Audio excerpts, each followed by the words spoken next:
ನಮಸ್ಕಾರ ಎಲ್ರಿಗೂ.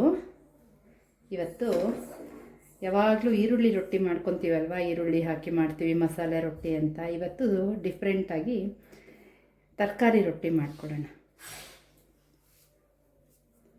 ಇದಕ್ಕೆ ಒಂದು ಸೌತೆಕಾಯಿನ ನೋಡಿ ಈ ಥರ ತುರ್ಕೊಂಡಿದ್ದೀನಿ. ಒಂದು ಸೌತೆಕಾಯಿ ತುರ್ಕೊಂಡಿರೋದು ಹಾಕ್ಕೊಳ್ಳೋಣ. ಹಾಗೆ ಒಂದು ಆಲೂಗಡ್ಡೆ. ತುಂಬ ವೆರೈಟಿ ರೊಟ್ಟಿಗಳು ಮಾಡ್ಬೋದು, ಸೊಪ್ಪೆಲ್ಲ ಹಾಕಿ ಮಾಡ್ಬೋದು. ಚೆನ್ನಾಗಿ ತೊಳೆದು ತುರ್ಕೊಂಡಿದ್ದೀನಿ ಸೌತೆಕಾಯಿ ಆಲೂಗಡ್ಡೆನ. ಹಸಿ ಕೊಬ್ಬರಿ ತುರ್ಕೊಂಡಿರೋ ಹಸಿ ಕೊಬ್ಬರಿ ನೋಡಿ, ಹಸಿ ಕೊಬ್ಬರಿ. ಇದರಲ್ಲಿ ನೀರಿನ ಅಂಶ ಜಾಸ್ತಿ ಇರುತ್ತೆ, ಹಿಟ್ಟು ಕಲಸೋವಾಗ ನೋಡಿಕೊಂಡು ಕಲಿಸ್ಬೇಕು. ಇದ್ರ ಜೊತೆ ಬರೀ ಇಷ್ಟೇ ಅಲ್ಲ, ನೀವೇವೋ ತರಕಾರಿ ಬೇಕಂದ್ರೂ ಹಾಕ್ಕೋಬೋದು.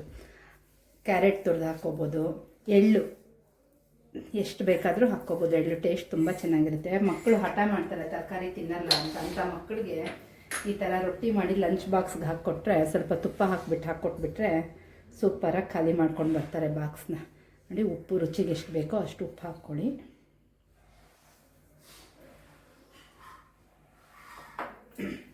ಹಸಿಮೆಣ್ಸಿನ್ಕಾಯಿನ ನಾನು ಕಟ್ಟರ್ಗೆ ಹಾಕಿಟ್ಕೊಂಡಿದ್ದೀನಿ. ಒಂದು 3ರಿಂದ 4 ಹಸಿಮೆಣ್ಸಿನ್ಕಾಯಿ. ನಿಮಗೆ ಖಾರ ಜಾಸ್ತಿ ಬೇಕು ಅಂದರೆ ಜಾಸ್ತಿ ಹಾಕ್ಕೊಳ್ಳಿ, ಕಡಿಮೆ ಬೇಕು ಅಂದರೆ ಕಡಿಮೆ ಹಾಕ್ಕೊಳ್ಳಿ. ಕೊತ್ತಂಬರಿ ಸೊಪ್ಪು ಅಷ್ಟೇ, ಎಷ್ಟು ಬೇಕಾದರೂ ಹಾಕ್ಕೋಬೋದು, ತುಂಬ ಚೆನ್ನಾಗಿರುತ್ತೆ ಟೇಸ್ಟು. ಇವೆಲ್ಲ ಮಕ್ಕಳು ನಾವು ಹಾಗೆ ಏನಕ್ಕಾದರೂ ಮಾಡಿಕೊಟ್ರೆ ತಿನ್ನಲ್ಲ ಅವರು. ಸಾರೋ ಹುಳಿನೋ ಆ ಥರ ಏನಾದರೂ ತರಕಾರಿ ಮಾಡಿದ್ರೆ ತರಕಾರಿ ಎಲ್ಲ ಪಕ್ಕಕ್ಕೆ ಇಡ್ತಾರೆ.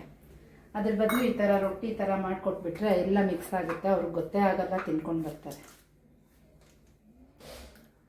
ನೋಡಿ, ಹಿಂಗು ನಾನು ಸಾಮಾನ್ಯಕ್ಕೆ ನೋಡಿ SSP ಹಿಂಗೆ ಬಳಸ್ತೀನಿ. ತುಂಬ ಚೆನ್ನಾಗಿರುತ್ತೆ, ಘಮ ತುಂಬ ಚೆನ್ನಾಗಿರುತ್ತೆ, ಅದಕ್ಕೆ ನಾನು ಇದೇ ಬಳಸ್ತೀನಿ.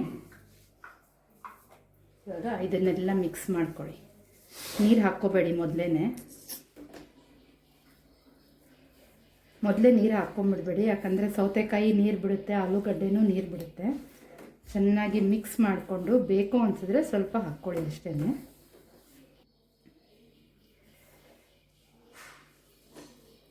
ಈ ಥರ ಡಿಫ್ರೆಂಟ್ ರೊಟ್ಟಿಗಳು ಮಾಡಿಕೊಟ್ರೆ ಮಕ್ಕಳಿಗೆ ಇಷ್ಟ ಆಗುತ್ತೆ. ನೋಡಿ, ಈ ಥರ ಒಂದು ಸ್ವಲ್ಪ ನೀರು ಇಡಿಸುತ್ತೆ, ಜಾಸ್ತಿ ಇಡಿಸಲ್ಲ, ನೋಡ್ಕೊಂಡು ಹಾಕ್ಕೊಳ್ಳಿ.